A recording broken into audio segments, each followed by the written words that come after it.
Welcome to the Pansa Pansa Forum. In the Yoruba language, the word pansa is usually injected into poetry to express an uncomfortable, uncensored, and inconvenient truth. The Pansa Pansa Forum is candid conversations about the life of African immigrants in America as it relates to their adaptation to their new home. While some may find it easy to integrate and can balance between retaining the original African culture while accepting the culture of their new home, many continue to struggle to find a balance between both worlds. Hello and welcome to Pansa Pansa Live.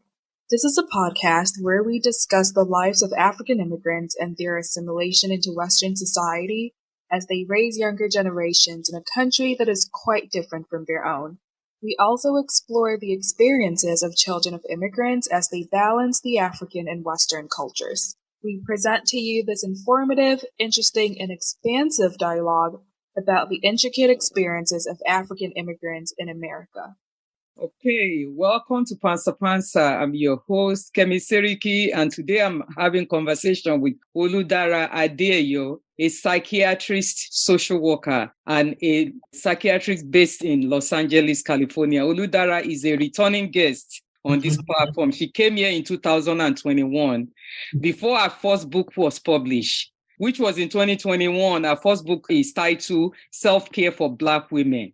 And she is here today to talk about her second book titled Affirmation for Black Women. I'd like to also discuss and explore your first book at the same time. So just to give a little bit of background, a short bio of my guest today, Oludara.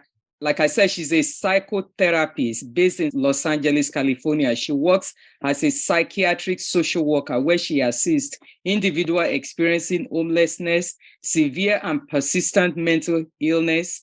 Adeeyo is passionate about helping people improve their overall well-being, especially Black women, which you could tell from the two books that she has.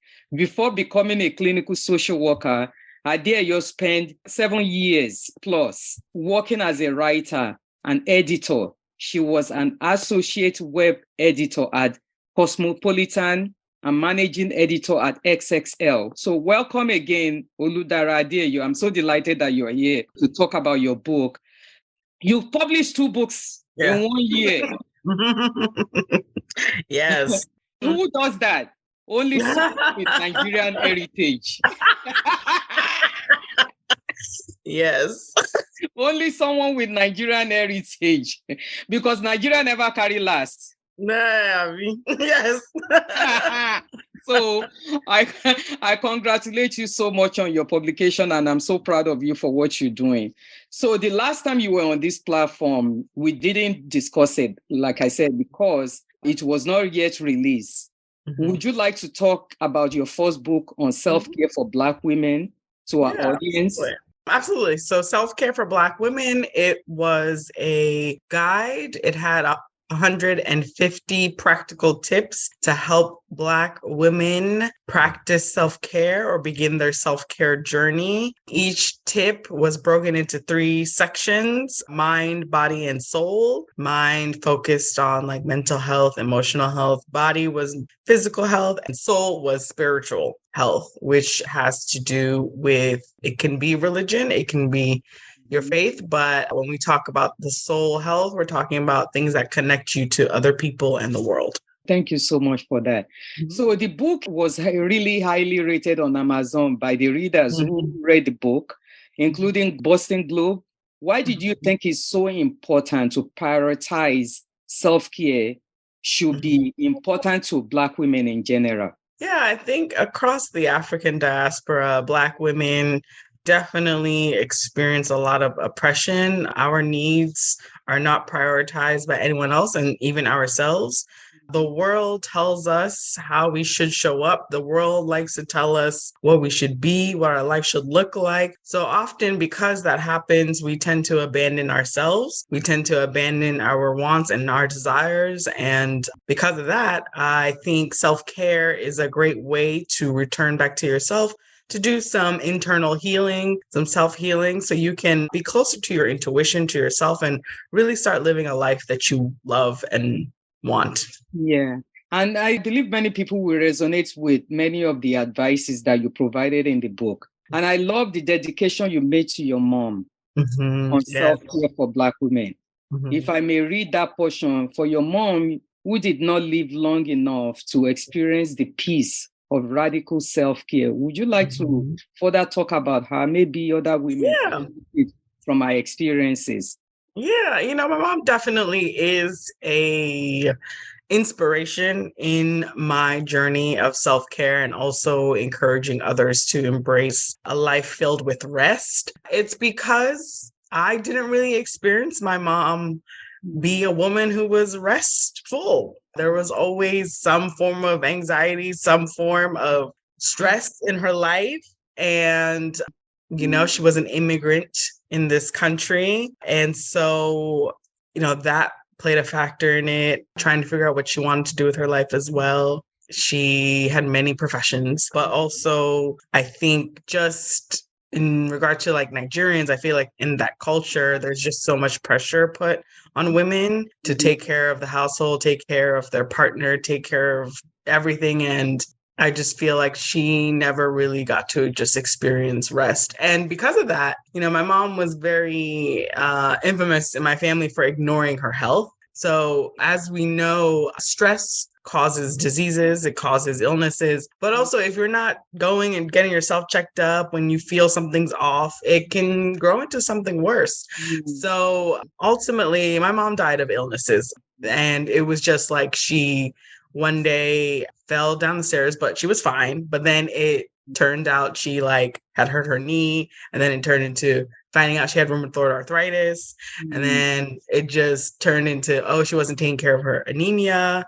So now that's a factor. And her body just never fully recovered from just I guess being diagnosed with rheumatoid arthritis. She just never recovered. But before being diagnosed with rheumatoid arthritis and going through all her health issues and then eventually passing away, it's like, when I look back, I was like, yeah, I never really saw my mom take care of herself properly. She always ignored her health, always ignored her needs. And so I learned that and pushed myself beyond measure. And in doing so, or in seeing that, now I am trying to unlearn that so that I don't repeat anything from the past. And that's very important because, like you said, African women will carry so much burden of trying to make the marriage work. Trying to take care of the children as if we're so superpower, because the society, the culture actually puts so much pressure on women by themselves, whereby, everybody else is much more important than you yourself, because it's as if the success of, child upbringing, child rearing, marriage depends on you. You have to carry the weight. The weight is not on the man, but rather is on the woman. Yeah. The Yoruba always have a saying that "Ọmọ tó bá dání ti bàbá ẹ̀, èyí tí ò dá ti ìyá ẹ̀ ni." That means a well-raised child belongs to the father. The one who disgraced the family names belongs to the mother. Wow. So I just broke something for you tonight. Wow. So that patriarchal structure is embedded in Nigerian culture. In Nigerian culture, it comes in so many proverbs. It tends to kind of give a leeway to men to focus more on taking care of the family, women taking care of their husband, taking care of the children, taking care of extended family from their part, from the husband's part as well. So it's a lot of all those things that couple together, because when a marriage breaks down, most of the time it's women that get the blame. Yeah, you're right. So as a daughter of a Nigerian immigrant who grew up in an immigrant home, I may have witnessed many challenges, like you said, about your mom in America. We were not just face racial prejudice, but also experience biases based on our immigrant status. Yes. Okay, many of us are constantly reminded that we don't belong based on our race, country of origin, our religion, or we may not even be considered to be Black enough. And in your book, you talked about race-based traumatic stress, self-care in a male-controlled society, and radical self-care. How can we convince immigrant women who are experiencing this level of oppression that self-care for Black women is also applicable to them? It's interesting you say the whole not Black enough, and I understand what you're saying with that. I'm not considered Black American, right? And in that culture, and there is the infighting in the African diaspora, but to any immigrant Black woman who may feel like, or African who may feel like this book is not for them, I would say you're wrong.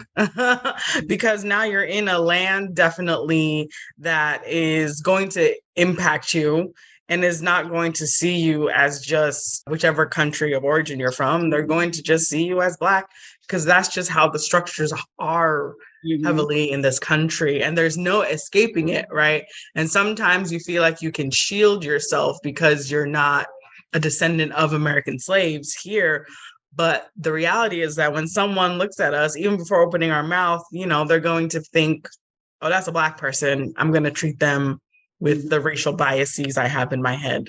But in the book, I believe I talk about how we've got to unlearn internalized racism, which is what leads us to being very divided in the African diaspora, thinking that one of us is better than the other or not enough. Yeah, it's a lot to dig into that because, one thing I see, we have to respect individuals' differences because we all have differences, Yeah, absolutely. Even within Nigeria, you could be Igbo, I'm Yoruba, there's some differences in the culture, the way we do things and all that stuff. So it's very important to acknowledge that. And I understand the fact that even many African immigrants might not see themselves as being Black because that's not part of their experience. Right. It's not that they don't really see themselves as being Black, but if it's something is not part of your experience, you don't even know. You might be experiencing racism and bias that you don't even know that that's what you're experiencing. But you might think they just don't like you. Right. Which is often what a lot of African immigrants may feel like, oh, this person's just treating me differently because they don't like me or they think I'm stupid or da-da-da. But I think it's required work to kind of realize that the systems in this country are different and the treatment is different, and that racial biases are very real. It's very real. And it's, it takes work to kind of unlearn or learn that that's what's happening, because sometimes you just don't want to believe it, but it's real. Yeah. To me, being that I've been in this country for a long time and I expose myself to African American history, the history of people of African descent in general, not many Africans, only those who have the opportunity to go to college. There's so many of us who didn't have that opportunity to be able to go to college, to university, to take classes in Black studies, which is not part of mandatory requirement. Okay, which is very sad. And not only that, what is being taught in school, in colleges, is actually watered down. If you want to know the deep history in itself, you have to do that research on your own. And then you have many African immigrants who they have language barrier and they're struggling to make ends meet every day. Yeah. So it's not something that even crossed their mind that this is what I have to think about right now. It's not a priority. It's not a priority, so. But I believe, some of them listening to this, said, maybe it's something that I should actually start thinking about. And I know historically all over the world, women are subjected to unfair treatment based on their gender, discrimination and inequality, whether you are from Africa, Middle East, Asia, even in first world, such as in USA and in Europe. Do you think some of the self-care principle could also applicable to some of these women? In other parts of the world? Yes. I would say so. I would say so, because you mean non-Black women? Because, I look at some of the very good phrases that you have here, challenging your negative self-talks. Yes. Okay. Those kind of things. I definitely feel like, in general, my books definitely can apply to other people. I definitely feel like they are very helpful because, what's beautiful about the Black African experience or just the Black experience is that a lot of the oppression we go through is something that a lot of people go through as well, except ours is a little bit different and might even be worse. Well, don't want to compare oppression, but like it's just a different degree. So yeah, I definitely feel like there could be things that someone who isn't African or isn't Black can take from the book as well, because a lot of the stuff I talk about in my books may feel generic sometimes, but the point of my work is that I want Black women specifically to humanize themselves. And I feel like a lot of our oppression and a lot of our experiences derive from us being dehumanized. And that is a common experience with women, but especially Black women and any woman a part of the African diaspora. Yeah, because I look at some of what you said, embracing being Black and sensitive. Yes. I mean, there's like, I feel like, well, there is a stigma or kind of persona that Blackness is very like demonized. It's very antagonized. That's the word I want to use. It's very antagonized. It's seen as bad, like Black is bad, white is good. And so sometimes as a Black person, you're expected to be a little bit harder. You're expected to just have this persona that people have seen on TV and have created stereotypes around. But it's like you're allowed to just be who you were created to be. If it's sensitive, if it's not, right? And so that's the point, it's like you can be sensitive and it's okay. And sometimes we're the worst enemy of each other because we tend to police one another. Right.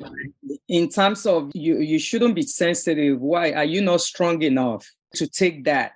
Because there's a saying that I hear so much, from people of color, we're Black, we're stronger. Ancestor went through slavery and, we should be able to do the same thing. So we normalize this kind of lack of sensitivity or lack of showing emotion. Yes. And then it breaks down to other things. You wrap other things around it. And then it will come an outburst. Yeah. And that's part of what creates, physical health issue for so many of us, Right. Dumbing down or ignoring your anger, ignoring your emotions can definitely lead to increasing your stress, increasing your anxiety, which can definitely lead to health issues and so forth. Yeah, I definitely feel like as a collective, we are very afraid to be filled with emotion or express emotion because there were consequences to emotion. Either side of the Atlantic slave trade, whether on the continent or off the continent, there was, consequences to whatever emotion you showed that wasn't happy. So we can sometimes feel like we have to be strong to protect ourselves, but the reality is we don't have to. We don't have to. It's a lot. That's a big burden to put on yourself. Yeah. But and you said something regarding stop policing your speech. One thing that I see with us when we are among non-Black people, we police our speech much more. We have Well, I think it's more like code switching, right? Like we want to, depending on who we're talking to, we want to code switch. But like as far as like policing your speech, it's definitely like sometimes you're afraid to talk a certain way or speak with a certain tone because we've seen the videos online where a Black person could just be talking calmly and a white person is like, why are you yelling at me? Why are you so angry? And it's just like, okay. So that can make you not want to, that can make you to police your speech, to try to control how you react and thinking that it'll keep you safe. But, I say stop doing that to free yourself from that burden and understand that how someone just reacts to your speech is not really, you can't control that. You see, I have, all kinds of things marked on the book already. You talk about stop educating people on racism. Yes. What does that mean? That means it is not your job to educate people on racism because that can be very tiring. And that can be, it could be other Black people, but specifically people who aren't Black, because a lot of people like to put the burden of fixing racism on the oppressed, and it is not our job to fix that. We didn't create racism, we're the victims. So it's like asking a victim to solve their own crime. what often happens is that people do like to put Black people in positions to kind of educate them on things within the culture, within cultures. It can be tiring. And it can be very triggering as well. It can trigger negative feelings about yourself, and it's not healthy. So I personally avoid it. I usually just prescribe book for people. I say, yeah, exactly. Right now, I can't teach you anything. If you could pick this book and that book, maybe it could be able to help you. Personally, if somebody asks me about my culture, because I've seen many African American, even people from the Caribbean who ask me about certain part of my culture, of course, I'll be willing to answer to that. But when it comes to, like you said, the idea of racism, it is so broad, and there's no way somebody like an individual to teach another person about that. So it's actually better for that person to pick up a book or go on YouTube and listen to some lectures, educate yourself. Educate yourself, because, I can't do that for you. And I like the fact that you say no, which is something that Black women don't do at all. No, we feel like we have to say yes to everything, that we don't have options in life, that we have to get married, that we have to have children, we have to get this job, do, et cetera, et cetera. Again, it's like ignoring yourself, ignoring your needs, ignoring what you want to do. And there's power in no, so. And you mentioned something about identifying coping skill. What does that mean? Where you talk about when it comes to mental health, you are in charge. Identifying coping skills are very important to practicing self-care, because you need to know what works for you. So coping skills can be activities. They can be some form of exercise, meditation, music. The book itself, a lot of those tips are coping skills, because it's like exercises that you can do, whatever tips I've provided, not necessarily physical exercise. So coping skills are things that you regularly do or things that you do when you are in distress. So the idea of self-care is that it's preventative care. And so that, like, anytime you get into a moment of distress, such as maybe you've got a coworker who is microaggressive, meaning they make comments maybe about your hair all the time. And instead of constantly being angry about it or just being so emotionally distressed about it, you've already been engaging in coping skills, and you have several things that you can do to make sure you are not emotionally overwhelmed to the point that you just can't go about your day and so forth. That's very important. And I'm saying all these things to let people know, especially for African immigrants, some of this area that you mentioned is very important to our people. That's why I'm picking on some of these, to show that it's a book to actually pick up and refer to all the time. And you said, don't become someone's emotionally dumping ground, which is so common. Right, because people love to come to us and just tell us all their business. And then now you're left with the garbage that they dumped on you.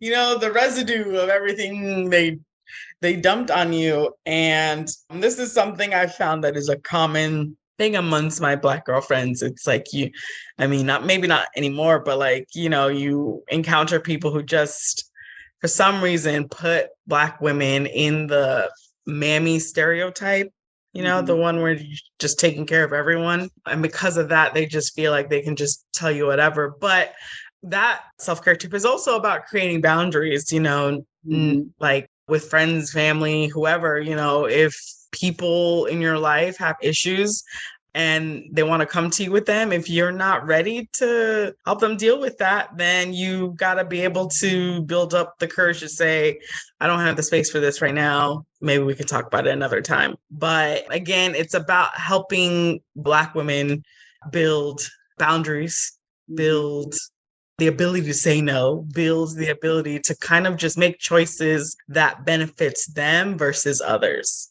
which I feel like is so important for especially African women. We just feel like we have to just do whatever men say, do whatever the elders say. And to go back to saying no, which I feel like is so important, especially for African women, is like we always just have to say yes to everything.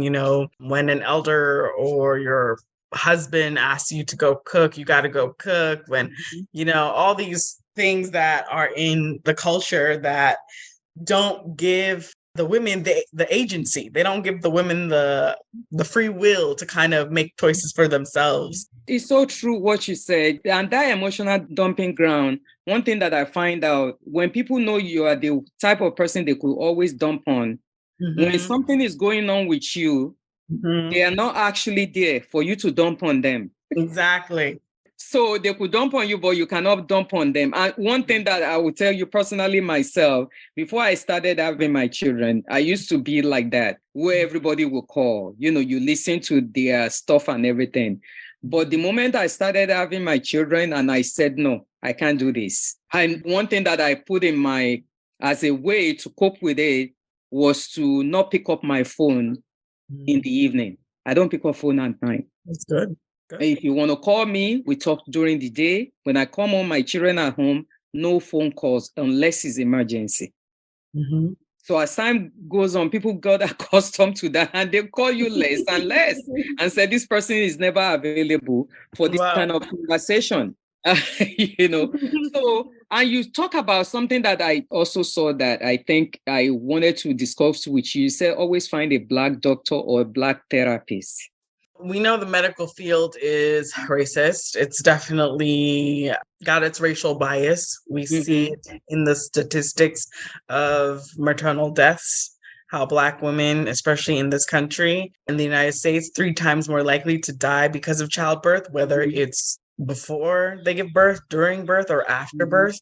It's important to find someone that you feel like can relate to you.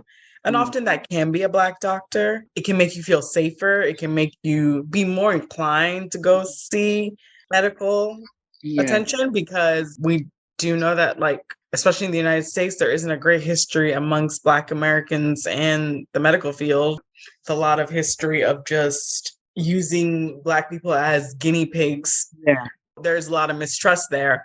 So hopefully getting a Black doctor or a Black therapist will help you want to be engaged in treatment that could better yourself. But I will say, sometimes a good doctor doesn't always have to be a Black doctor, right? Yeah. It's about finding a doctor who listens to you. And I think it's even better to talk about reconstructing the healthcare industry in itself. To retrain the healthcare provider, both physically and emotional, on equal treatment for the masses that they are built to serve. I think that's much more important. So now let's talk about your book, Affirmation for Black Women. Yes. I know that's the latest, Yes. So what are the affirmation and why do you think affirmation is important to Black women? If we have to put self-care at the forefront of our lives? So affirmations are positive statements that you use to kind of affirm yourself, to build up yourself. And the idea of affirmations is that it helps you build up your self-confidence, your self-trust, so that you can basically begin to create, live, manifest the life that you want. And this book is a journal. So there's an affirmation, and then I wrote a journal prompt. And the reason that is because, yes, you can read the affirmation and you can say it to yourself 10 times a day and continue to say it until you really believe it and begin to see the fruits of that affirmation in your life. But journaling allows you to have a moment to reflect, to listen to yourself. And I feel like that is so important and something that I constantly want Black women to do, because it's so important for us to return to ourselves, to return to our intuition, because like we've been discussing, right? Like the world is always trying to control us. So then you abandon yourself. You don't know what you want. You don't know what kind of life you want. Then you don't have the life that you want. Then you're not living your full life the way God, the world, your higher power wants you to live. And affirmations is a great place to start, because I believe if you can change your mind, you can change your behavior, you can change your world. That's so true. So do you think affirmation is in our daily lives, or use affirmation when we are facing challenges or doubt is very important? I think absolutely we should be using affirmations in our daily lives and when you're facing challenges, because again, it's kind of reworking the way your mind is thinking, because often our mind is very negative. It wants to go towards the negative and it wants to talk badly about ourselves. And it's really important that we love ourselves. And when you love yourself and you're taking care of yourself, you can really just get through your hard times. So can you also say daily affirmation is a form of prayer? Yeah, absolutely. Yeah, it's a form of prayer. Absolutely. Because you're connecting to yourself and you're connecting to God. And I feel like affirmations kind of aligning you with what God wants. And, God wants you to just have a full life. And if he wants you to have a full life, then you need to know yourself. And if you also believe that God is in you and God is in the world, then you really need to clear up what is blocking God within you. And so that's very important. And you talk about manifesting your goals with affirmation. Can you further talk about that? Yes. So with affirmations and manifestation, and I know that word, some people will think it's like a magical word, but manifesting really just means seeing the things that you want in this life come to fruition and just really achieving them. So using affirmations to manifest things, honestly, is about setting intentions. So it's being intentional with the world, being intentional with God, and really kind of aligning with God and the universe in what you want. So when you begin to affirm kind of the things that you want to believe about yourself, or in the direction you want to go, or you want to feel better about yourself, you'll begin to move differently. You begin to behave differently because now you're believing these things, and it'll motivate you to kind of take action towards the things you want to achieve. That's so true. The book, I would say, is well constructed, because my daughter was going to take it, she's the book is well constructed. You didn't just provide words of affirmation. You also provide space for journaling. Why do you think journaling is an important form of affirmation? Yeah, I think journaling is very important because it allows you to process all the things that is going on in your head. If you don't want to talk about it with someone, at least talk about it with yourself. It can also give you space to really reflect and evaluate. If you're not where you want to be in life, okay, well, what's going on in my life? How can I get there? It can give you space to plan, to really think, to clear your head, clear your heart. That stuff is just so important when it comes to wanting to manifest the way you want your life to be. So that's very important. And I was reading part of it when you said, I'm breaking generational curses by healing myself. That's so powerful. Because a lot of time we are brought up in a culture whereby we are not even brought up to look at the past, to look at what it must have been done to us as a child. But we tend to normalize the trauma that has happened to us and claim that is what makes us strong today. Oh, see, because there's a lot of pride in being like, oh, I survived this, I survived that, which, okay, yes, it is great. You should be very proud of yourself in surviving things. But when you have to survive things, you also build up a hard shell. You also build up habits and things that may not be healthy. And, I feel like the last time we talked about parents not really listening to their children and validating their experiences. and that is a generational trauma, and not feeling heard by your parent and can lead to you not listening to yourself and ignoring your own stuff. Yes. Yeah. What you just said now is so powerful, because when you think that you went through a childhood experience where you've not been listened to, nobody pay attention to you. So when it comes to your children, when they complain, you don't feel like, it's a big deal. What are they complaining about? Right. And it's something that you feel like, you might dismiss their struggle or the experience that they're having, because you were never being brought up to have anything to complain about. So that's so powerful. Another one that I saw there, I let go of my desire for struggle, love.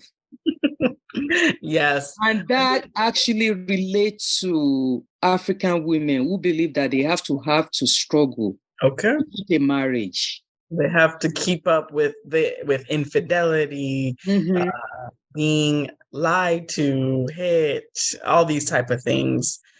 Yeah, I feel like as a culture, I think across the African diaspora, especially with the women, it is expected that you got to keep your man on the continent, on Africa, in the United States, in Brazil, wherever we are across the African diaspora. I feel like there's this message that you need to keep your man. You need to keep your husband. You need to keep your partner, even if he does X, Y, Z, even if he disrespects you. It's very harmful because then you're disrespecting yourself and you're not being able to have the kind of love that you want.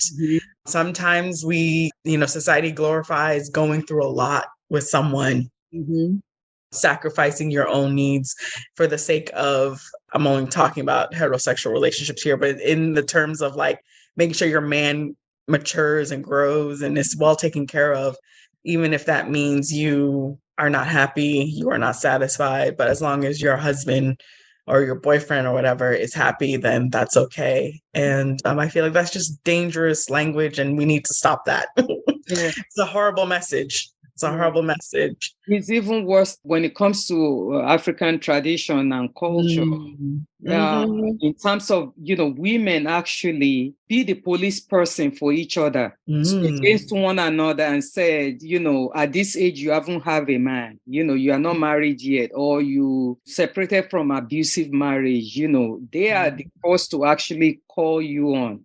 And said, you're going to be alone for the rest of your life.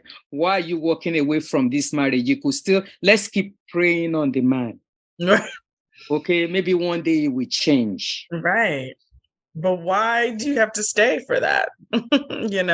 It's something that if you live in Nigeria, you will really understand. I've heard stories of women who were not married and they go into a conference. They are professionals in their rights, in their own right.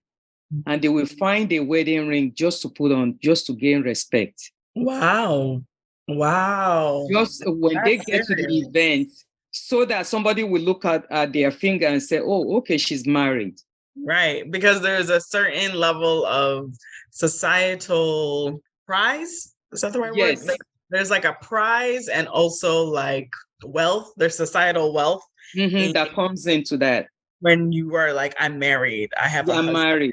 Let me tell you a joke. Years ago, I was going to apply for Nigerian passport. So they said apply online. So I went online to apply. I saw they have acronym or whatever you want to call it, Mr. Then they have MISS, Miss. Then they have Doctor.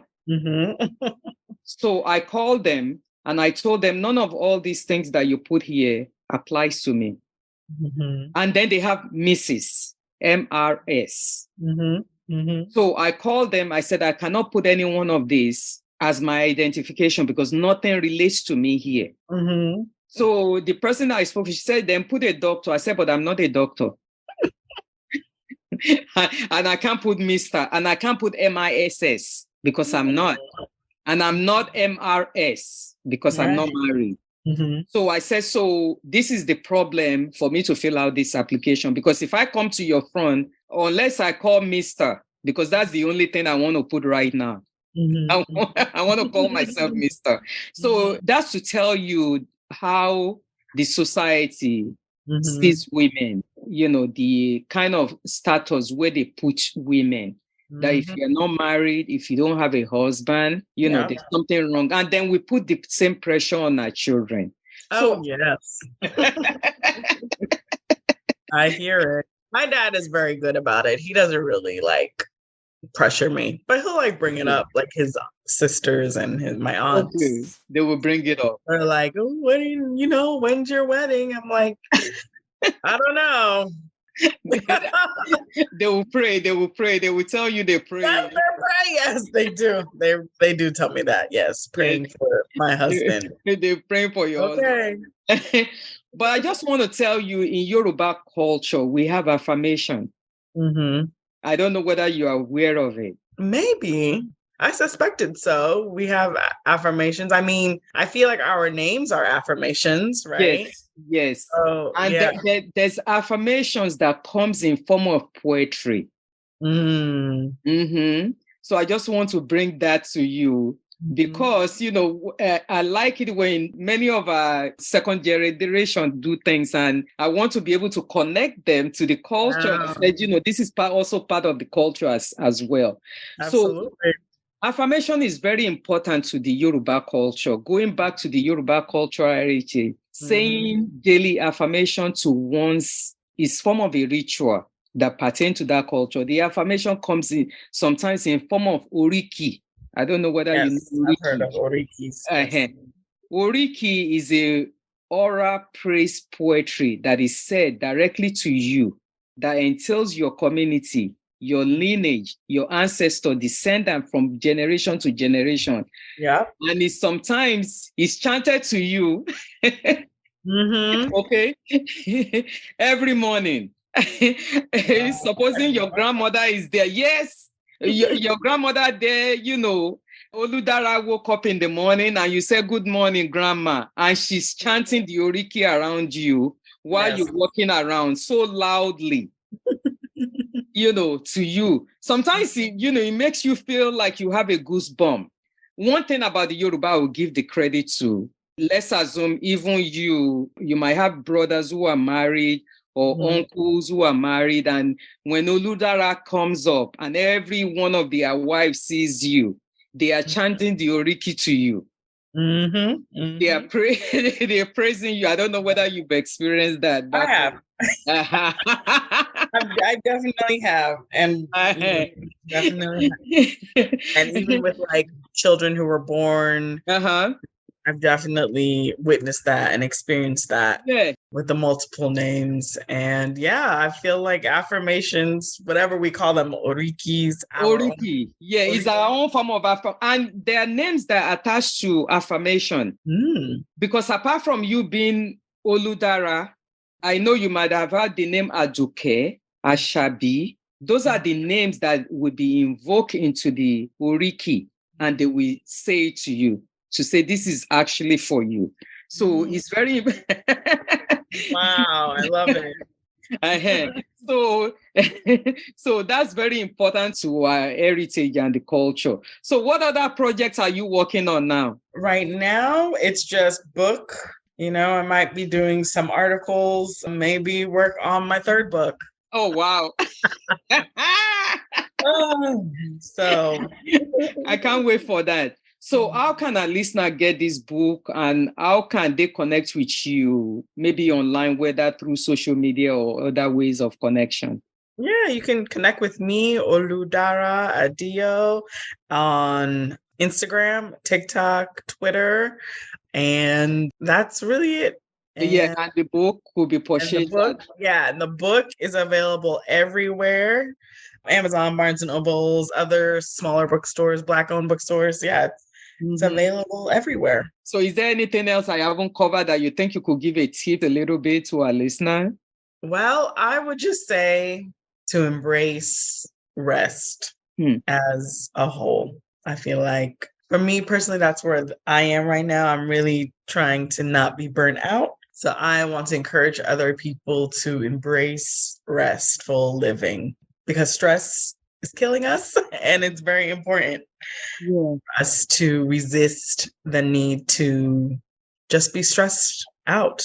Yeah, thank you so much for that final statement. So Pansa Pansa continue to normalize conversation about the importance of community engagement about African immigrant experiences in America and in the diaspora, because everybody is listening to this. So as we publicly continue to discuss difficult issues within our community, we're shredding away stigma associated with uncomfortable dialogue. I really want to thank you, Oludara Adeeyo, for this wealth of knowledge you brought to our audience regarding the importance of self-care and practicing daily affirmation, which are also a form of mental health care. Yes. Mm-hmm. I encourage our listeners to get copies of this book for yourself, copies for yourself and for other people as well. Give it as a gift. And I know people will really appreciate it because there's so much to gain from the book. I'm outlining, doing everything I can in the book. And I'm going to get more copies as well. Yeah. So thank you so much for coming to come and talk to me about this book tonight. My pleasure. Thank you for tuning in to this episode of Pansa Pansa Live Podcast. We hope to have you back with us in the next episode as we continue to explore the nuances of the African immigrant experience. If you'd like to connect with us, you can email us at talk@pansapansa.org. That is talk@pansapansa.org. And follow us on Instagram at pansa.pansaforum. Until next time, remember to spread kindness and love. Thank you and take care of yourselves.